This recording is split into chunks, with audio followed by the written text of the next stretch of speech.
ریکوڈیک کا جو پروجیکٹ ہے اب obviously everyone's very happy about it کیونکہ پاکستان میں فارن ڈائریکٹ انویسٹمنٹ آ رہی ہے.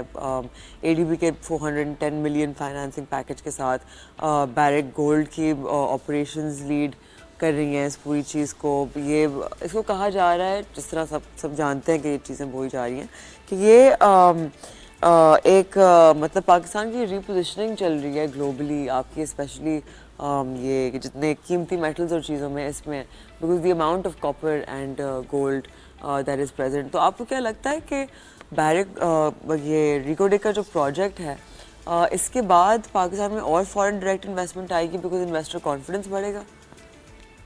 اس میں دو چیزیں ہیں مشال جو ہمیں دیکھنی ہے. ایک میں سیکیورٹی کا ایلیمنٹ دیکھنا ہے کہ سیکیورٹی جو ہے وہ انویسٹمنٹ آتا ہے, کوئی بھی انویسٹر ہے وہ جب پاکستان میں انویسٹمنٹ لے کے آئے گا تو وہ یہ بھی سوچے گا کہ میرا انویسٹمنٹ وہاں پہ کتنا سیکیور ہے.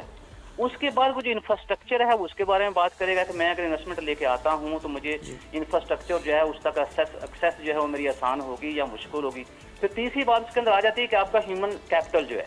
اب ظاہر سی بات ہے یہ آپ کو اتنا عام پروجیکٹ ہے نہیں, بڑا خاص, اور اس کو ہم ریڑھ کی ہڈی بھی قرار دے رہے ہیں اور اس کو ہم گیم چینجر بھی کہہ رہے ہیں. تو گیم چینج کرنے کے لیے پھر آپ کو آپ کا جو ہیومن کیپٹل ہے جو وہاں پہ اویلیبل ہوگا اس کو بھی ہمیں اس کے مطابق جو وہ اسکل کرنا ہوگا, اس کی ایکسپرٹیز میں اضافہ کرنا ہوگا. تو یہ تین چیزیں اگر اس کے اوپر ہم قابو پا لیتے ہیں تو میں یہ سمجھتا ہوں کہ اس سے بڑا اچھا پروجیکٹ اور کوئی نہیں ہو سکتا.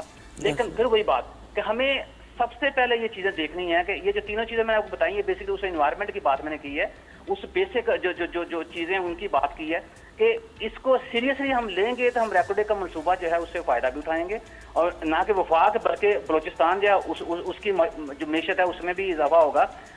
پھر وہی بات ہے ہمیں سیریس ہو کے چیزوں کو لے کے چلنا پڑے گا. جیسے پرسوں فیلڈ مارشل صاحب نے کہا ہے کہ اس کے لیے جو ریکوڈیک کا جو منصوبہ ہے یا بلوچستان کی جو ترقی ہے اس کے لیے سارے اسٹیکس کو اکٹھے ہو کے سر جوڑ کے بیٹھ کے پالیسی بنا کے پھر چیزوں کو آگے لے کے چلنے کی ضرورت ہے. ڈیفینیٹلی. لیکن کیا ہمیں لگتا ہے کہ گورننس چیلنجز ڈائلیوٹ کر سکتے ہیں ریکوڈیک کے امپیکٹ کو؟ وہ تو جو سرکمسٹانس آپ کے سامنے ہیں مشال, وہ آپ میرے خیال میں مجھ سے زیادہ بہتر طریقے سے جانتے ہیں, بڑے اچھے طریقے سے بات کریں چیزوں کو وہ لوپ اپ کرنے کے لیے.